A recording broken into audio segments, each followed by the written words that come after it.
Assalamualaikum warahmatullahi wabarakatuh. Bismillahirrahmanirrahim. Alhamdulillah, bertemu lagi dengan Syekh Jati Channel.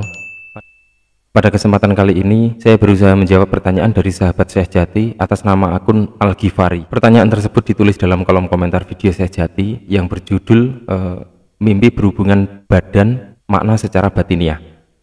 Langsung saja kita banyakkan pertanyaannya karena memang sangat panjang sekali. Assalamualaikum Rahayu Syekh. Saya ingin sedikit bercerita mengenai mimpi saya yang menjadi awal perubahan hidup saya selanjutnya.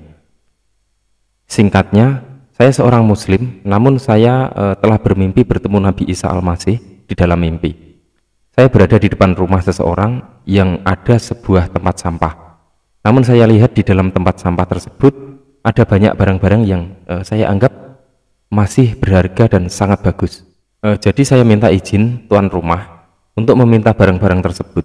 Namun tiba-tiba orang tersebut seperti menghilang dan tiba-tiba muncul di atas gedung yang tinggi. Kemudian orang tersebut meloncat dari atas gedung tersebut dan anehnya dia berubah menjadi Nabi Isa Al-Masih dengan jubah putihnya, dengan tubuh yang diselimuti sinar terang, sungguh menakjubkan. Nabi Isa dalam keadaan melayang namun tidak terlalu tinggi.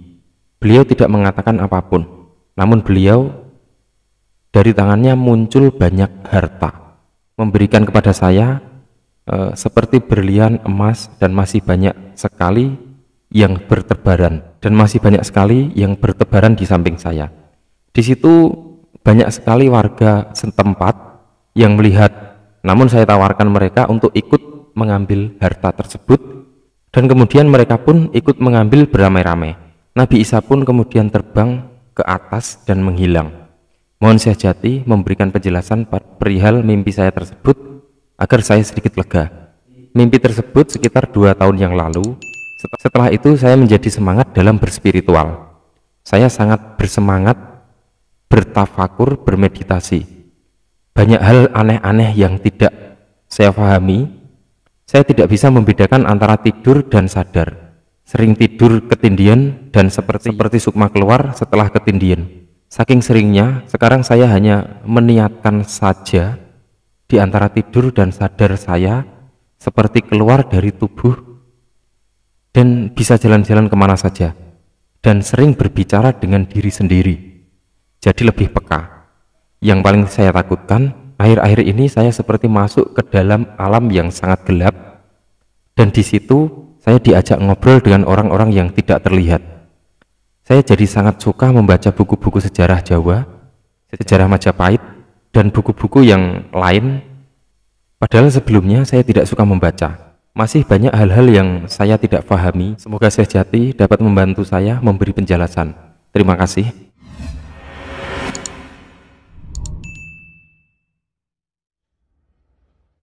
Mari kita coba mengurai sedikit demi sedikit ya. Bertemu dengan Nabi Isa Al-Masih, menurut aku hal ini sangat sulit. Para sahabat semua, jadi pada saat kita bertemu dengan para nabi atau para wali atau yang lain, ada hal yang mampu menarik sehingga antara dimensi batiniah kita sampai pada dimensi batiniah para beliau, orang-orang yang dicintai Allah, karena ada satu kesamaan sifat atau ada satu kesamaan perjuangan. Ada sebuah energi yang energi tersebut adalah sama, sehingga seperti ada magnet tarik menarik, sehingga kita mampu membaca pesan-pesan dari beliau. Dan menurut aku beliau adalah seseorang yang memiliki kemurnian atau kesucian yang benar-benar sudah dinas oleh Allah Subhanahu wa taala.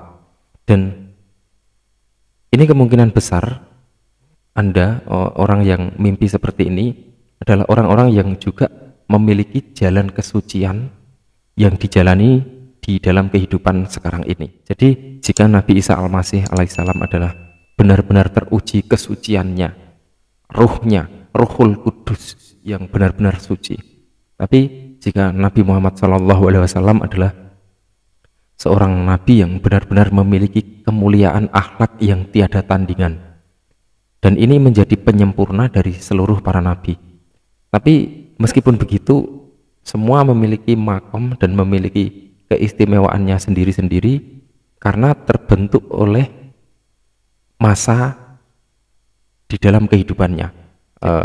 Nabi Isa adalah yang tersuci, tapi Nabi Muhammad adalah yang termulia, dan nabi-nabi yang lain juga memiliki karakter-karakter yang menjadikan terbentuk sebagai kekasih Allah. Kemudian beliau berada di depan rumah seseorang yang ada tempat sampahnya, tapi tempat sampah tersebut ada banyak barang yang masih dianggap berharga dan sangat bagus. Para sahabat semua, di dalam mensikapi hidup kita sekarang ini, kita harus mampu memahami ya, meskipun kita ini adalah seseorang yang kotor, mungkin tidak terlalu pandai di dalam beragama, tapi akhlak seseoranglah yang mampu terlihat di sisi Allah Subhanahu wa taala. Orang yang pandai otaknya dan pikirannya mungkin bisa berbuat yang tidak baik karena hanya mengikuti pikiran saja tanpa ada kebijakan akal yang menuntun. Tapi seseorang yang memiliki kecerdasan akal akan beda.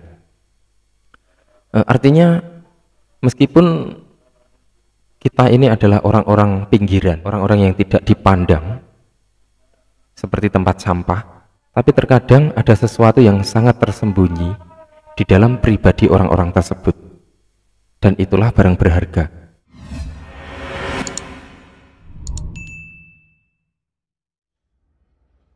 Kemudian di situ Nabi Isa alaihissalam tidak mengatakan apapun, tetapi dari tangan beliau muncul banyak sekali harta yang memberikan kepada saudara tersebut, seperti berlian, emas, dan masih banyak sekali yang bertebaran, dan orang-orang di sekitar pun ditawari mau. Artinya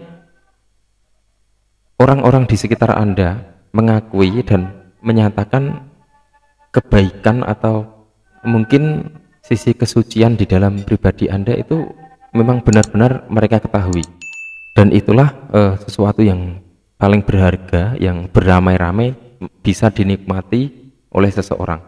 Para sahabat semua, mengapa Nabi Isa alaihissalam mengeluarkan barang-barang berharga tersebut dari tangannya? Karena dari kedua tangan tersebutlah berkah dan keistimewaan mampu dirasakan oleh mereka yang meyakininya.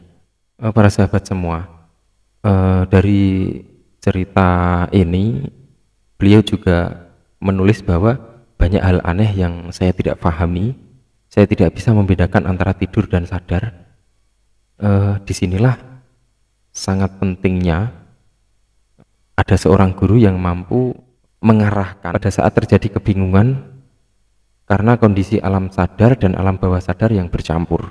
Di situ akal kita tidak mampu menerima apa yang harus kita lakukan saat ini, apa yang harus aku lakukan di kehidupan nyata, atau bagaimana kita mensikapinya di kehidupan gaib. Jadi saya sarankan jika ada ingin mendalami dunia spiritual, silahkan cari wawasan yang sebanyak-banyaknya, wawasan yang seluas-luasnya. Jangan fanatik dengan salah satu pandangan, karena semua pandangan terlahir dari kesucian hati yang teruji oleh kehidupan dan mendapat rahmat Allah Subhanahu wa taala. Semoga bermanfaat. Wallahu a'lam bishawab. Wassalamualaikum warahmatullahi wabarakatuh.